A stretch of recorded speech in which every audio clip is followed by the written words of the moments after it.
Hello, namaskar, namaskara, namaskaram, namaskar everyone. My name is Pooja Dwivedi. Welcome to my class and in the second class of the high value topics series of Study IQ IAS English. We are going to talk about three major topics which are going to reflect, which may reflect in your UPSC mains 2023. Those of you who are preparing for the UPSC 2024, please make sure that you watch these classes because it is going to build a lot of basics for your UPSC 2024 as well. My name is Pooja Dwivedi and I have a Telegram channel, Pooja Dwivedi UPSC. Please do subscribe to that Telegram channel so that you can get access to whatever PDFs I upload here from the perspective of the UPSC examination. These are the many topics that we are going to discuss today. The P2I batches which we have launched since so many months have been a success. We have come again with another P2I batch. This P2I batch will be a morning batch from 8 a.m. onwards.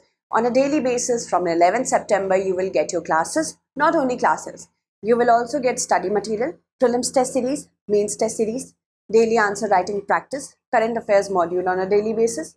You will also get access to many other facilities such as mentorship, Gyanvani session, CSAT, ethics, essay, language paper, and a Study IQ campus program is also there without any extra charges. That means if you qualify UPSC 2024 prelims, you will be called to the Study IQ campus to prepare for the mains examination free of any extra charges. The batches are available in complete Hindi, complete English, and a hybrid batch that is English. So, if you want to take admission, you can use the code PDLive. A batch that is costing 70,000 will go down to 29,999 only. So, these are the many topics that we have to discuss because a question can be formulated with respect to India and ASEAN. Our Act East and Look East, first Look East, then Act East policy that was enunciated in the year 2014 has to take care of the ASEAN. What is the ASEAN?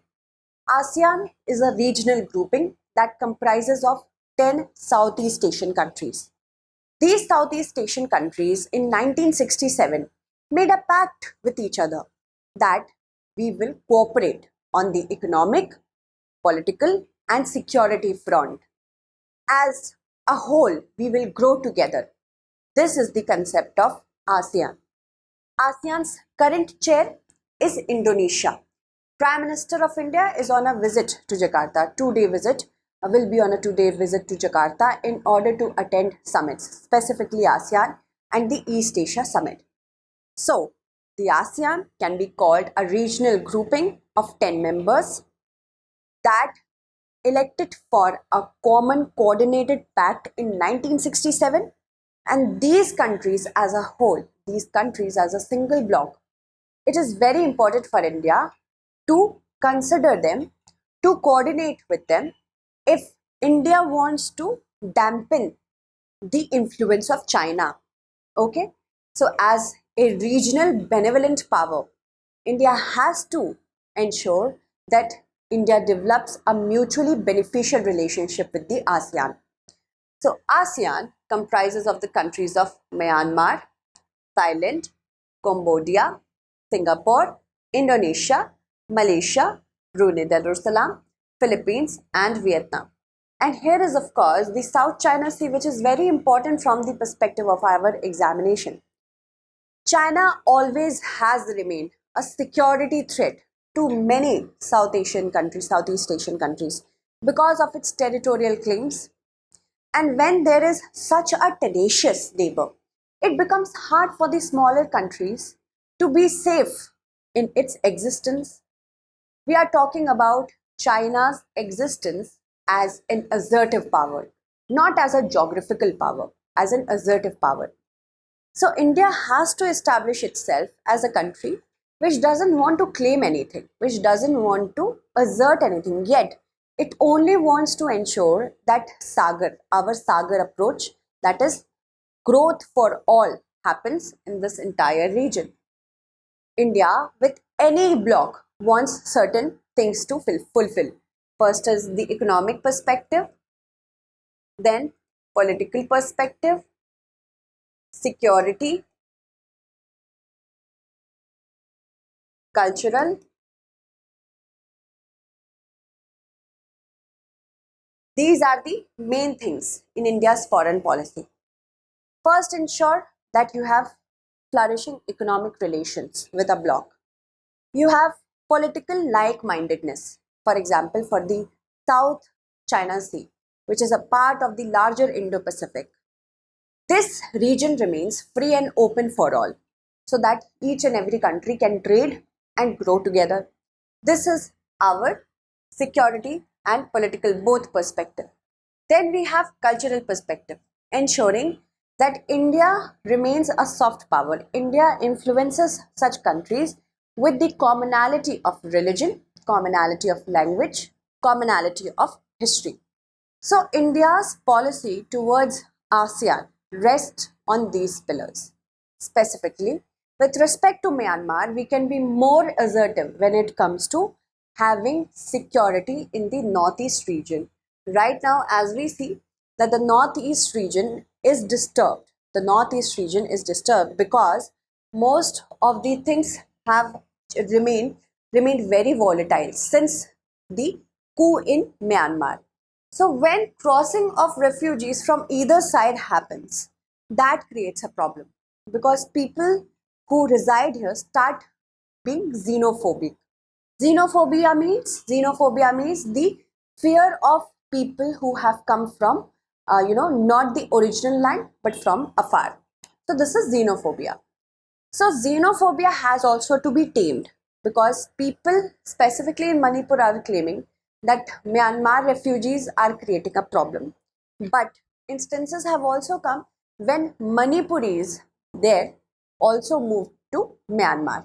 And this is something we cannot just be hateful and start blaming each other like India and Myanmar. They shouldn't be shouldn't be blaming each other, but they should sit together and address this issue.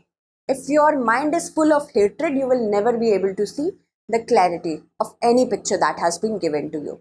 Okay, so diplomatic outlook is very important. So I've already told you that in 1967, through Bangkok Declaration, the 5 founding members of ASEAN gave birth to the ASEAN. 5 founding members include Indonesia, Malaysia, Philippines, Singapore, and Thailand. Then economic and security cooperation was the primary reason. Later on, Brunei, Cambodia, Indonesia, Laos, Malaysia, Myanmar, Philippines, Singapore, Thailand, and Vietnam also joined. For those who are preparing for UPSC 2024 prelims, make sure you know the differentiation between the founding members and the later on joined members, because UPSC can ask you about that. It is headed by a chair. Right now, the chair is Indonesia, and the secretariat is also based in Jakarta, Indonesia. The presidency rotates. So, the biggest significance of ASEAN is its centrality to the entire India's Act East policy, which is a part of the larger Indo-Pacific policy. The Indo-Pacific policy is a whole. This is the Indo-Pacific policy, in which there are certain major players such as India, China, USA, Australia, Japan, Korea. There are certain players which may look very small, but they are not. So ASEAN as member countries may appear small, but ASEAN is actually a larger power in the Indo-Pacific as a whole. Then we have Pacific Island countries. So these all are the important players in the Indo-Pacific region. Look East and Act East policy is more about preserving India's status as a benevolent and responsible regional power in the Indo-Pacific. So India has to manifest itself as a benevolent power. How will it manifest itself? By coordinating with the countries that have been at the receiving end of all the problems, be it disaster management, be it issues with the South China Sea, be it issues with development, be it any other sort of issue. So India wants to cement its position as a benevolent superpower in the global politics, and the Look East and Act East policy is one of the pivotal points through which we can show ourselves as a responsible power in the Indo-Pacific. So first, that Connectivity and development of Northeast is very important from the entire Look East Act East policy. Why? Because you see that the Northeast has remained underdeveloped as compared to the rest of the India. In order to ensure that the region here remains or starts getting developed, we need the help of our neighbors such as Myanmar. Myanmar, if it coordinates enough, we can generate a lot of developmental projects over here. So, in order to ensure that Northeast becomes a hub of development, we need investment, we need trade relations, we need manpower, we need many things from Myanmar. But right now, the political situation in Myanmar is such that coordination is not becoming very possible. All right, then we have the maritime engagement. I have already told you the importance of it as a part of the Indo-Pacific policy. In order to make sure that Indo-Pacific remains free, we shouldn't let any one country dominate any one region of it. Of course, why should it? It's against the international laws of the sea. China, through its 9-line map, says that the entire South China Sea is Chinese blue soil. That means the territorial waters are a part of China, which is not acceptable, not only from the world's perspective, but also from the regional perspective. So, India engages with ASEAN countries, India has to engage with ASEAN countries if it wants to explore the important natural gas reserves in South China Sea, in Indo-Pacific. In larger, it also has to bypass choke points such as the Malacca Point. So all these are a part of the Look East, Act East policy. Then also, if we talk about another significance, is economic. India is one of ASEAN's top trading and investment partners. Although it is not as large as China and certain other big players such as the USA, but still it is. We need to enhance our engagement here as well. Supply chain integration we have to do post COVID-19 pandemic. We saw that due to the COVID-19 pandemic, due to the shutting down of borders, we could easily see the ill impacts of supply chain domination. One country, if it has a domination over the entire supply chain, all the smaller countries will eventually suffer because of this. So we have to ensure that we do not be dependent on one particular country, but diversify our interest. So for this also, India has to engage with the ASEAN. Cultural connections, we have deep-rooted history of cultural connection. India's influence in the ASEAN country can be seen as the spread of Hinduism, Buddhism. The use of regional stories that have been in India have also been used in many ASEAN countries. So, from this perspective, India can definitely influence the ASEAN, and that is through soft power. One is hard power, one is soft power. Hard power could be in the form of military engagement, it could be in the form of military superiorities, but if we talk about soft power, it is the changing of the culture. Supposedly, if we as a country, our country is a collective country, but right now we are also witnessing a lot of westernization. Individualism is a Western concept. Keeping the individual above the collective good of all is an American concept, and many people have said that. Many experts believe our country is more collective in concept, the good for all. But right now, if the Western country, if this particular culture is coming into our country, where we just scream and shout about individual rights, keeping oneself above the others, that is completely a soft power that the USA and the Western culture is having over us. So this is how soft power works. And soft power sometimes is much better. We can say much stronger, if not better, much stronger than hard power. So India wants to ensure that it engages with ASEAN countries through cultural contacts, people-to-people contacts, and encouraging concepts and practices such as yoga. So all these are a part of our soft power. This is our significance. The political relationship that India shares with many ASEAN countries have first the similar outlook. We have a similar outlook when it comes to the Indo-Pacific, the regional as well as the global issues. Most of the ASEAN countries, they are in favor of diplomacy. They are in favor of Russia and Ukraine sitting together and talking it out. And similarly, like the country of India. Then also, as we have developed, in order to ensure that we continue our contact, we have developed ASEAN Regional Forum, ASEAN Defense Ministers Meeting, so that we can give preference to defense relations as well. And the East Asia Summit, which was established in the year 2005, and right now also it is happening, as in the summit, East Asia Summit is going to take place, to which our Prime Minister is going. It's an annual meet of heads of states and government. There are many parameters on which issues are discussed: economic, environment, disaster management, health and pandemic, and the rest. So using all these summits, India can show that it can be a reliable partner of the ASEAN in the future. In 2012, India and ASEAN also elevated their relationship to a strategic partnership. In 2022, we celebrated our relationship, sectoral dialogue relationship we maintained formally with the ASEAN. We have maintained it since 1992. We celebrated it in 2022. So India has remained and will remain a reliable partner without any sort of territorial disputes. It will be beneficial for the ASEAN in the long run.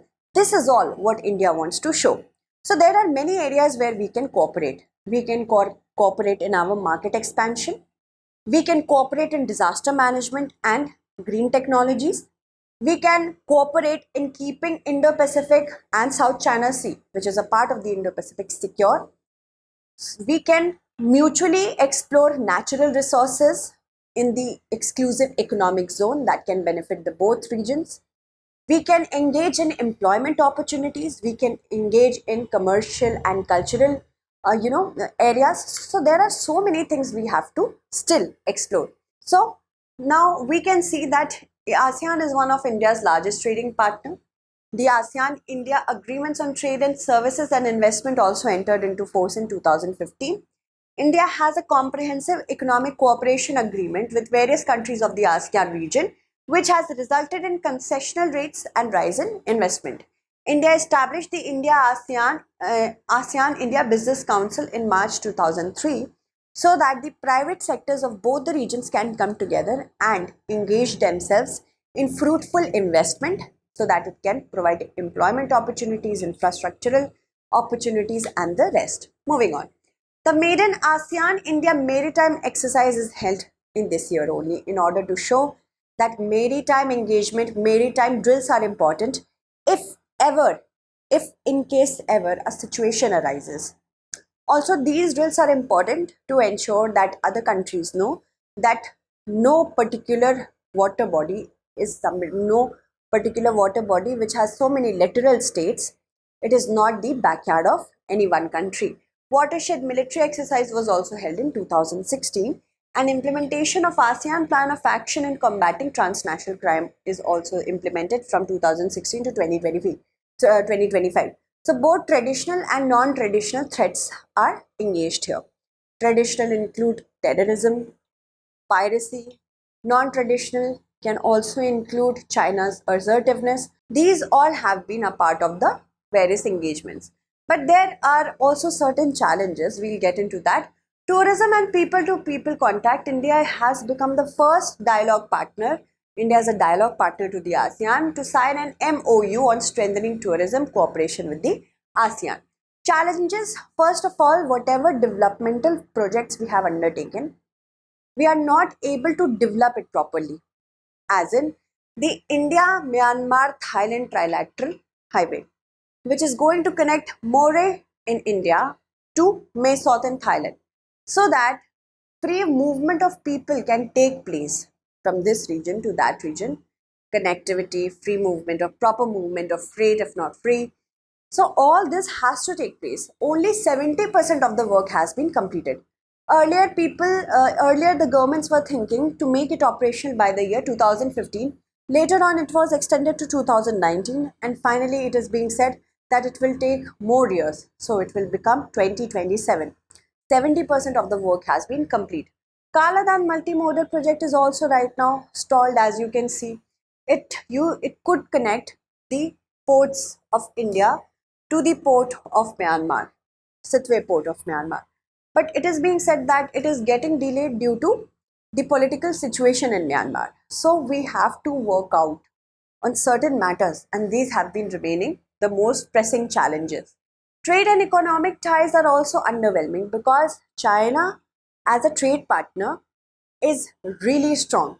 Other countries such as the European Union, as a as a member of many countries, as a union of many member countries, beg your pardon, and the United States, they have proven to be better trading partners if compared to India.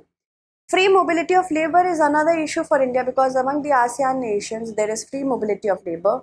And when it comes to trading of services, India can get behind, India can lag behind in selling its own manpower.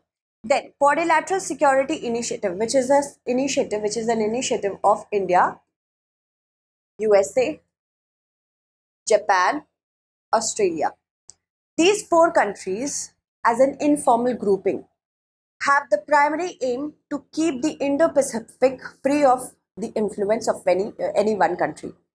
It should be open to all because most of the trade that happens between different countries is from this region. So if any one country dominates this region, it will become more and more assertive. But ASEAN doesn't want to be involved in all this. ASEAN has shown that quadrilateral mechanism, the Quad, is going to hamper their growth in the future because if they get into a fight with China, it can hamper their progress as a whole. Now, moving ahead to the other points is low FDI, the foreign direct investment that should take place from India and to India, from ASEAN to India, and from India to ASEAN. It is not actually satisfactory. We need to invest more so that we can show that we are a partner in the long run and not just a short run. Also, there is slow pace of implementation. I have already told you the slow pace of implementation. There is also territorial disputes among different countries. Specifically, China has a dispute with many countries, although it is not a part of the ASEAN. But of course, if it is going to hamper any country's growth by disputing the areas, it will have an impact on all. Also, Indo-Pacific rivalry. Many countries are trying to become the most important power in the Indo-Pacific, and that is engaging all the ASEAN countries in the wrong direction. There is also wobbling geopolitics, specifically if we talk about Myanmar. The coup situation has made it impossible, next to impossible for India to fruitfully talk to Myanmar about being a democratic country once again. So when there is a dislike mindedness, not like mindedness between certain countries, it becomes hard to implement projects and to initiate projects with them. Now, Indo-Pacific, as I've already told you, is a huge part. And from here, most of the trade takes place. India's interest in the ASEAN is economic, geopolitical,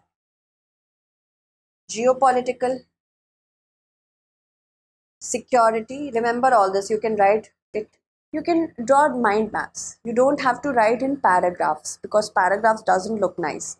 Paragraphs are okay in essay, but when it comes to your answer writing session, make sure you use diagrams like this. You can write economic here, you can write security over here, then you can write trade relations, you can write maritime cooperation. So it will also look nice and the examiner will find it very interesting.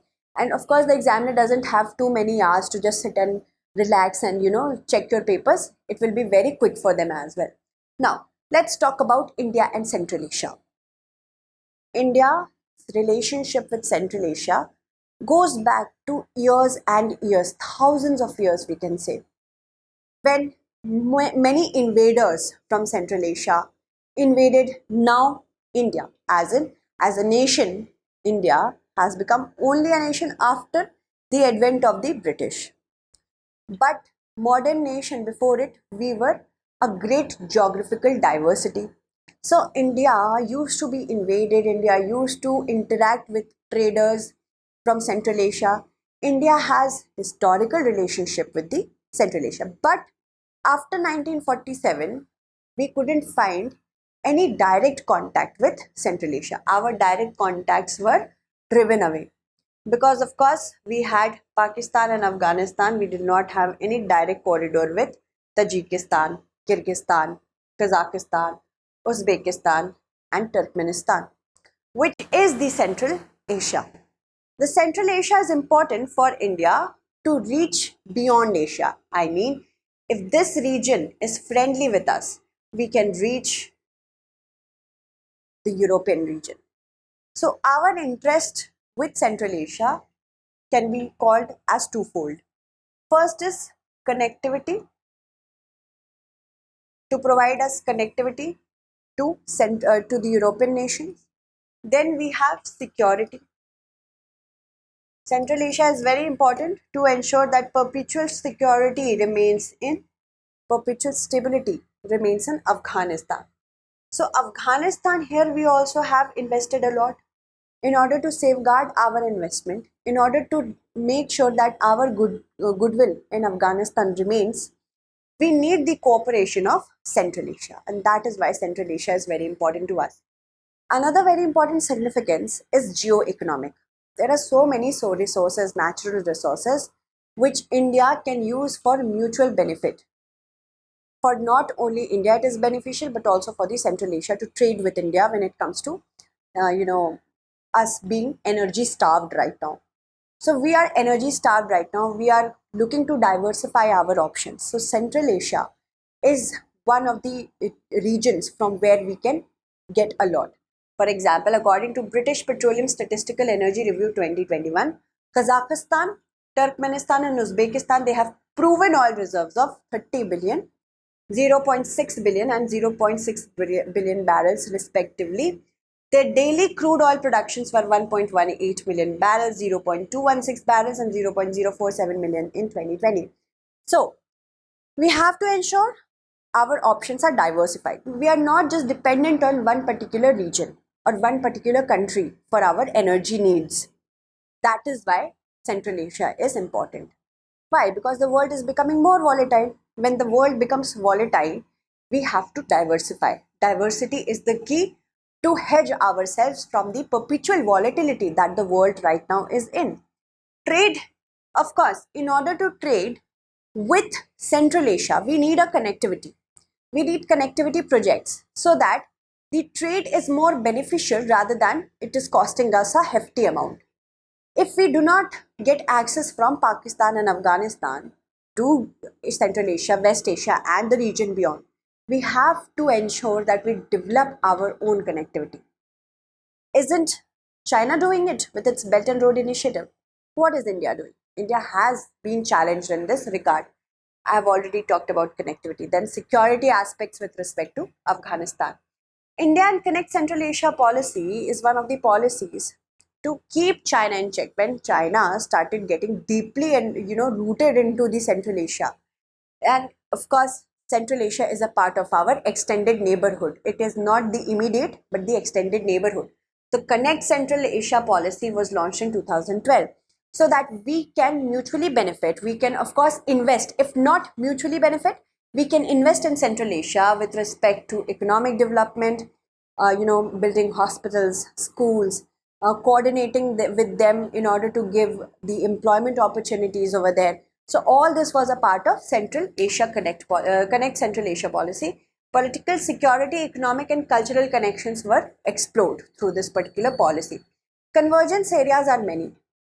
We have so many areas where we can cooperate. They are still underexplored or not explored at all. If we talk about energy from Kazakhstan, for Kazakhstan, it is one of the countries with which India has launched a civil nuclear cooperation. Kazakhstan has been supplying us with the appropriate nuclear fuel to our nuclear plants since the year 2010. Also the TAPI project, which is the Turkmenistan to India project, such as TAPI comprises of, let me say, Turkmenistan, Afghanistan, Pakistan and India. This project is stalled.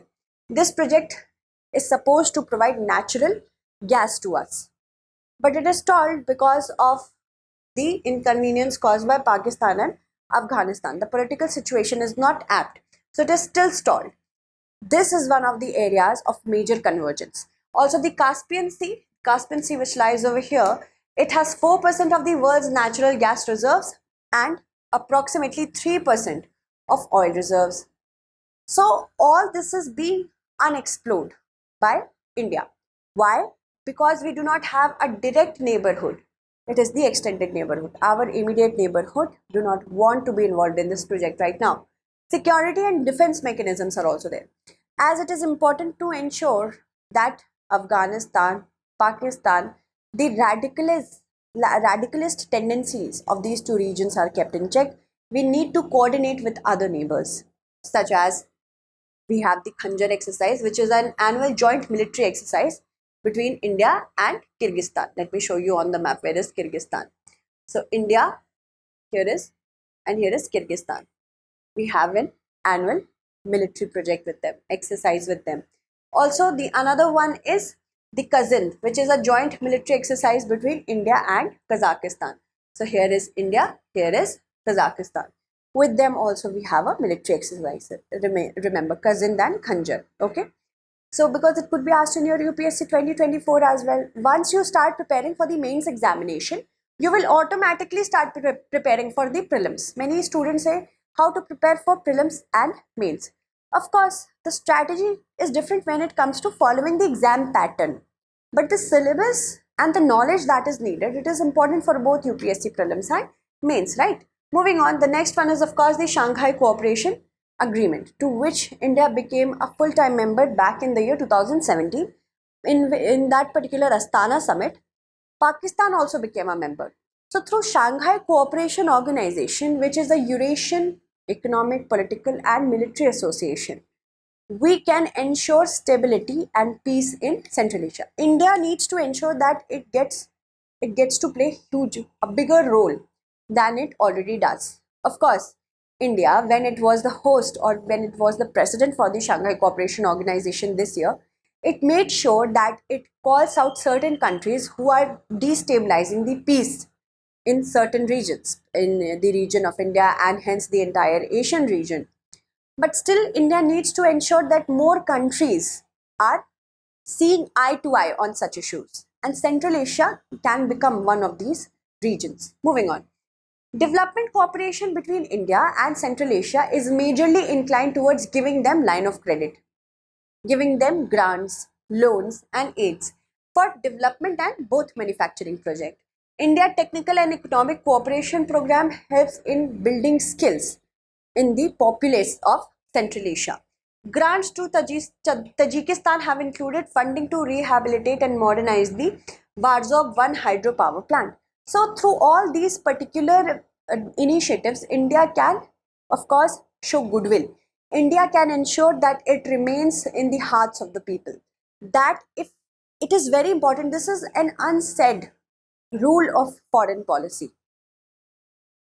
The influence that a country can make through investment, through upskilling, through developmental projects, nothing else will do that for any country. So India has done it for Afghanistan, although India remained low on hopes when it comes to engaging with Afghanistan after the Taliban took over. But for that period of time, still in Afghanistan, we provided aid, humanitarian assistance. Still in the hearts of the people of Afghanistan, India matters. So here we have to talk about the goodwill part. Trade and investment potential is a lot in different sectors such as IT, pharmaceutical, tourism.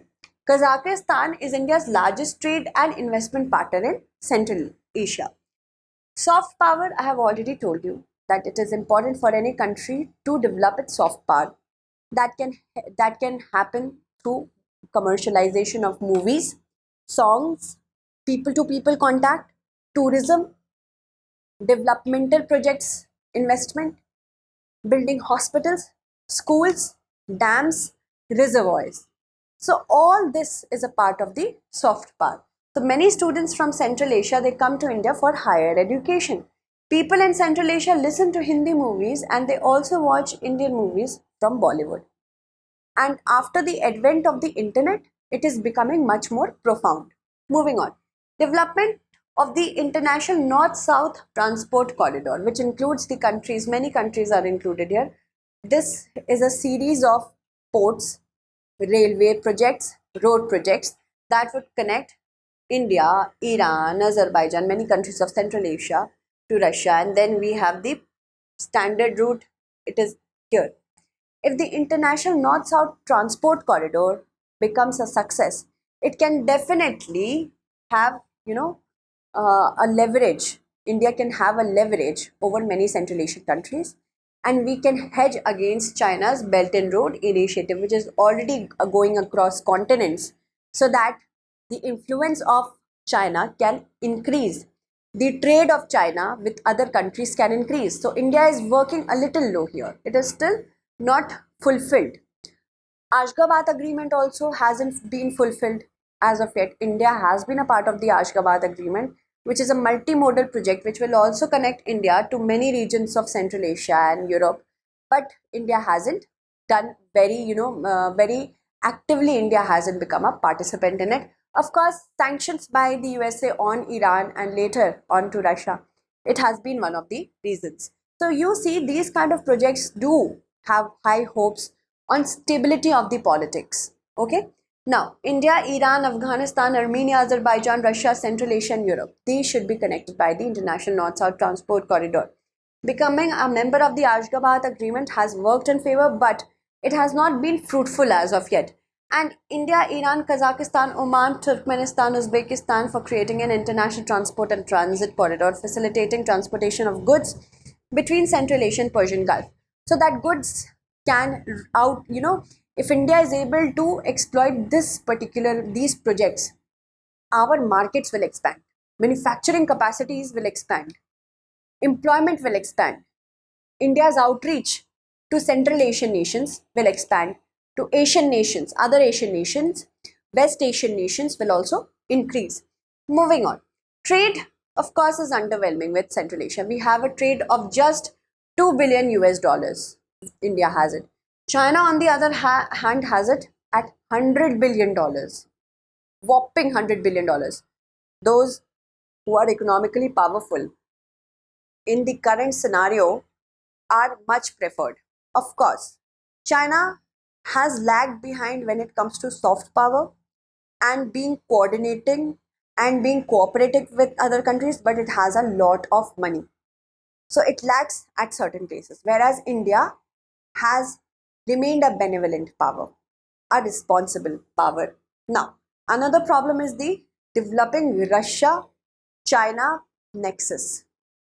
As we know that the US and the West has cornered Russia so much, they have not left any region open for talks. So what happens when a country feels cornered? It needs a backing of some other country.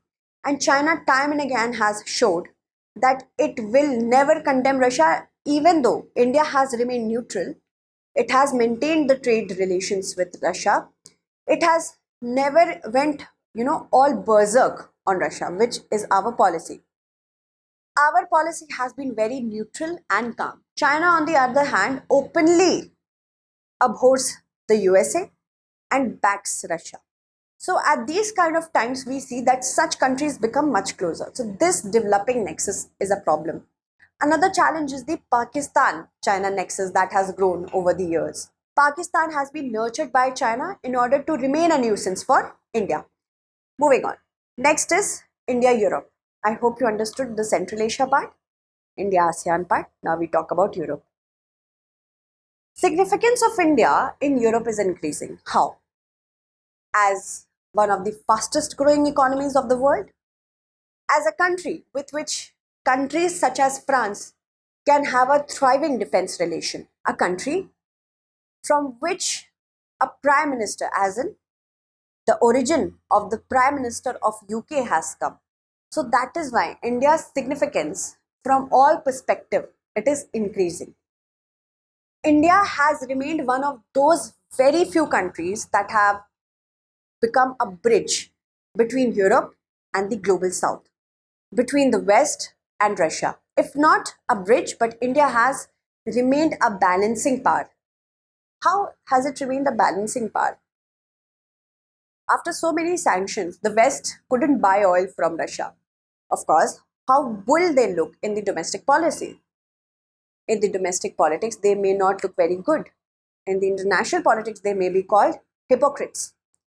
India never said, India never, condemned Russia. It always said that this is not the era of war in front of Russia.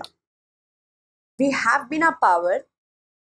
At this time, India has a good relation with Russia as well as the USA.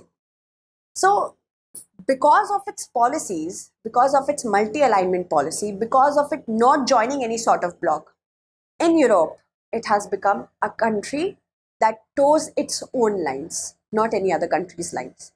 Yes, I was talking about oil. So, Russia and India, they have been engaging in trade, in energy as well. So, Russia's oil can be brought by India. So, the West thought, why not use this? India buys Russian oil at a cheap price, then refines it and sells it to the Western countries. Two things happen. We get cheap oil.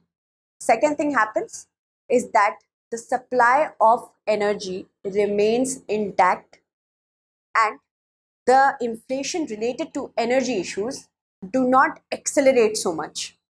So this is how India's significance in Europe is rising.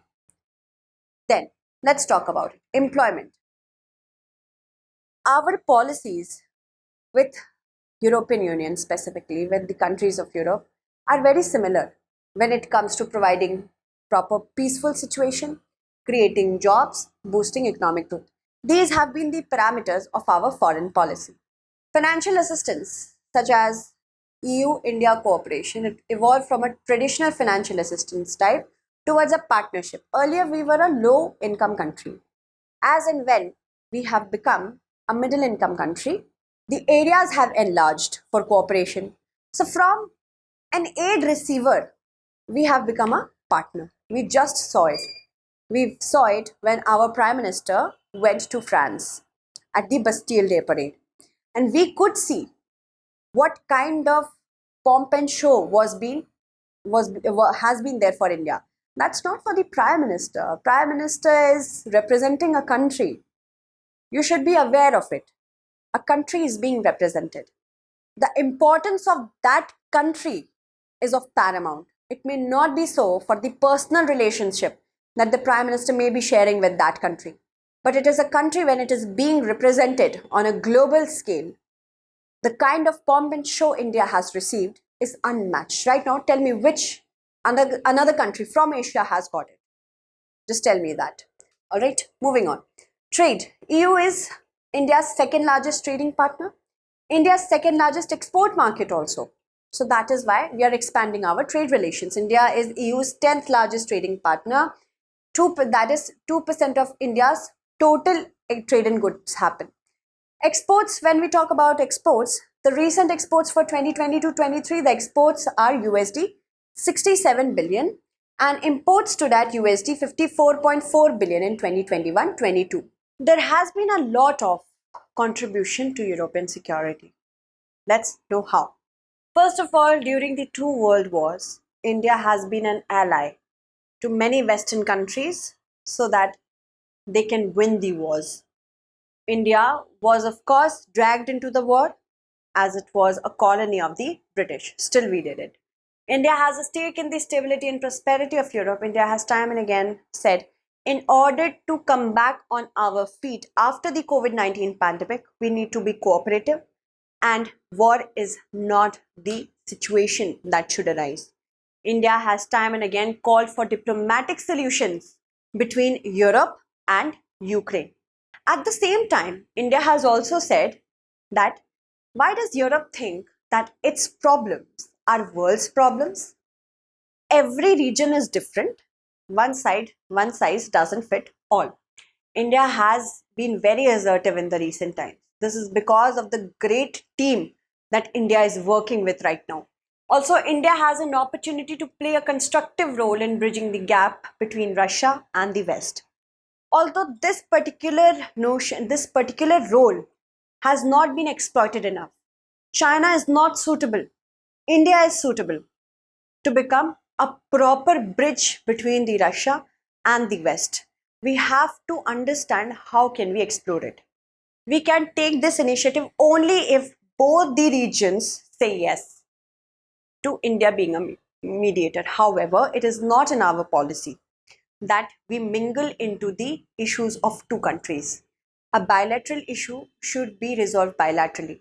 This has been the expectation of India for the Kashmir issue also.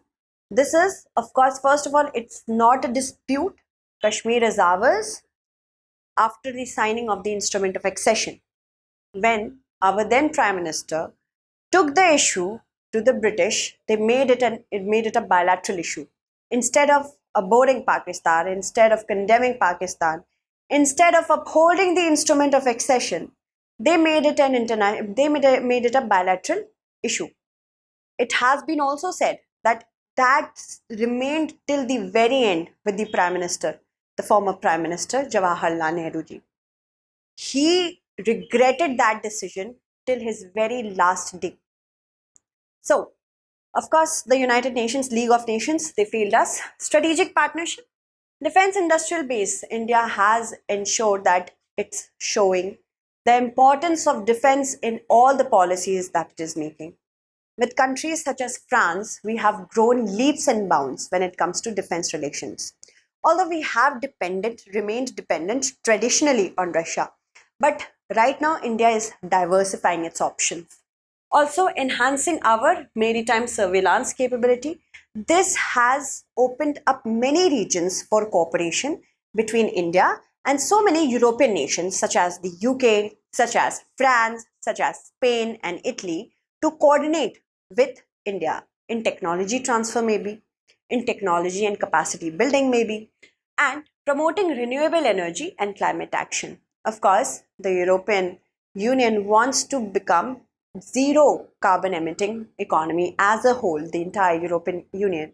So India, when it is doing so great on its nationally determined contribution with its so many initiatives, can also coordinate with the European nations.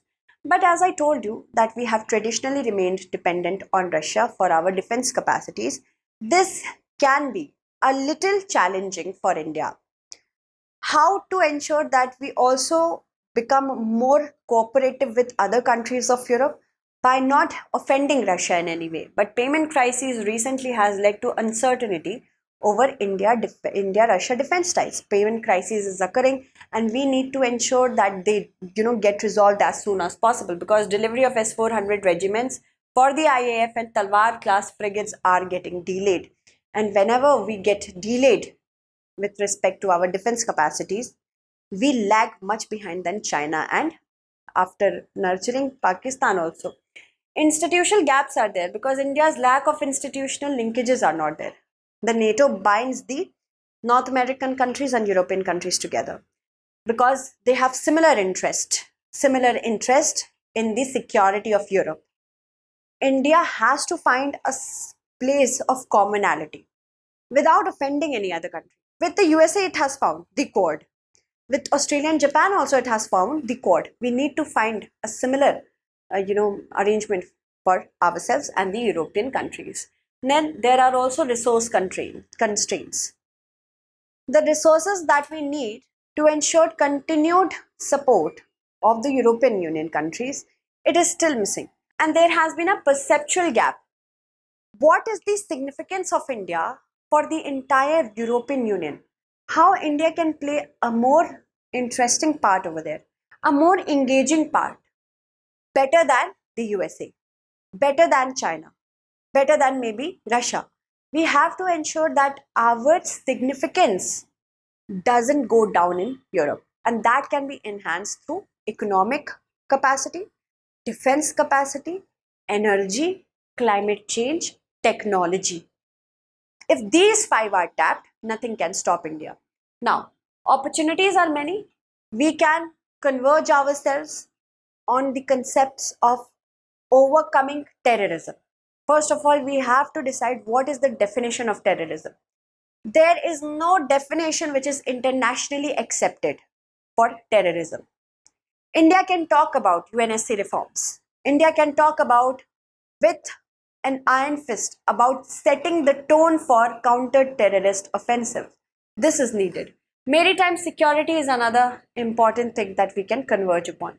Space cooperation, of course. After the successful soft landing of the Chandrayaan 3, India has become the fourth country in the world after USA, Russia, China to soft land on the lunar surface, and the first ever country to soft land on the south pole of the moon. And recently we also conducted a hop experiment with the Vikram lander, when the thrusters were opened and it hovered for a period of time, moved a little ahead, and then again redeployed itself, soft landed. So we are trying to show our technology prowess. So here India can tap a lot of benefits, a lot of foreign direct investment in ISRO, a lot of collaboration between ourselves and the spacefaring nations of the European Union, defense technology, multilateralism. There are so many, cultural contribution. Why should only the West influence us? We should be influencing the West as well. So India should work in a similar manner. There are so many, our culture is so rich. We are not just one particular country. We are many countries who have come together to become one country. We can tap the benefits of the South, the North, the East, the West, everything, and then promote our culture. In this, the biggest thing that happens is the gifting process.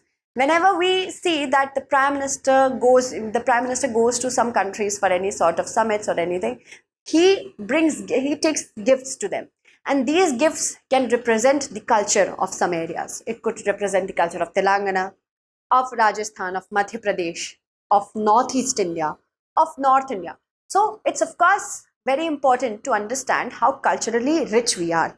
And if we tap the benefits of it, if we stop fighting over the diversity, but we stand with unity, we can do wonders in the entire world. Indo-French Year of Culture of 2023-2024 focuses upon the importance of intermingling of Indian and French culture. Also, regional vision. Here India can tap a lot. What is the vision of the West when it comes to the Indo-Pacific and India's vision for Indo-Pacific? This is one of the common ground. And here we can formulate a good institution. We can formulate an organization like the NATO, if not NATO, like the NATO, but it should be more open in nature. It should be more consensus based. It should be more solution in nature and not, abhorrent in nature or reprimanding in nature or punitive in nature. It should be transformative. Okay. Then free, open, inclusive, and rules-based Indo-Pacific region is one of the biggest things we can actually dial upon. I hope you understood this. Then we have flagship projects with certain nations such as France. We have flagship projects of Scorpion submarine, Rafale jet. We also can tap into the benefits of ISRO CNA as satellite constellation. So there are so many areas where we can converge with countries such as France, which is a part of Europe. Green cooperation. European Green Deal aims to make EU carbon neutral by 2050. India can help a lot. India can also get a lot of help from the European Union. So these are the areas of convergence where we can become more effective. Collaboration with France on International Solar Alliance, which was launched at the sidelines of the Paris Agreement, and One Planet Summit. These are all the areas where we can expand our cooperation. All right. So I hope you understood these three topics well. Another class will come soon so that you can understand other important topics well. It will be comprising of more than 2 topics so that you can get a quick revision. Do watch the first class. If you are new to this channel, then watch this class, or you can do vice versa. Thank you so much for watching.